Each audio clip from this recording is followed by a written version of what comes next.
മിക്ക അമ്മമാരും ചോദിക്കാറുണ്ട്, കുഞ്ഞുങ്ങൾക്ക് എന്തെങ്കിലും മൾട്ടി വൈറ്റമിൻസ് നൽകേണ്ട ഡോക്ടറെ? കുഞ്ഞുങ്ങൾക്ക് എല്ലാവർക്കും മൾട്ടി വൈറ്റമിൻസ് നൽകേണ്ടതുണ്ടോ? അതുപോലെ എല്ലാ വൈറ്റമിൻസും കുഞ്ഞുങ്ങൾക്ക് വേണ്ടതുണ്ടോ? ഏതൊക്കെ വൈറ്റമിൻസ് ആണ് കുഞ്ഞുങ്ങൾക്ക് വേണ്ടത്?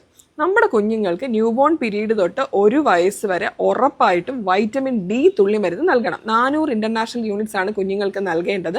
അത് എല്ലാവരും ഉറപ്പായിട്ടും കുട്ടികൾക്ക് നൽകേണ്ടതുണ്ട്. രണ്ടാമത് അറിഞ്ഞിരിക്കേണ്ടത് അയൺ സിറപ്പാണ്. എല്ലാ കുഞ്ഞുങ്ങൾക്കും അയൺ സിറപ്പ് നൽകേണ്ടതുണ്ടോ? പ്രീ ടേം ബേബീസിന് എല്ലാവർക്കും ഒരു 4 to 6 months ഒക്കെ ആകുമ്പോൾ നമ്മൾ കൊടുക്കും. അയൺ സിറപ്പ് ഉറപ്പായിട്ടും പ്രീ ടേം ബേബീസിന് നൽകേണ്ടതുണ്ട്. അതുപോലെ ടേം ബേബീസ്, മാസം തികഞ്ഞ് പ്രസവിക്കുന്ന കുഞ്ഞുങ്ങൾക്ക് 6 മാസമൊക്കെ കഴിയുമ്പോൾ, പൊതുവെ കുഞ്ഞുങ്ങൾ 8-9 മാസമൊക്കെ ആകുമ്പോൾ ഫിസിയോളജിക്കൽ അനീമിയ ഓഫ് ഇൻഫൻസി വരും. അതായത് കുഞ്ഞിന് വിശപ്പില്ല, അമ്മയിൽ നിന്ന് ലഭിച്ച അയണിൻ്റെ സ്റ്റോഴ്സ് കുഞ്ഞിന് നഷ്ടപ്പെട്ട് തുടങ്ങും ആ സമയമൊക്കെ ആകുമ്പോൾ.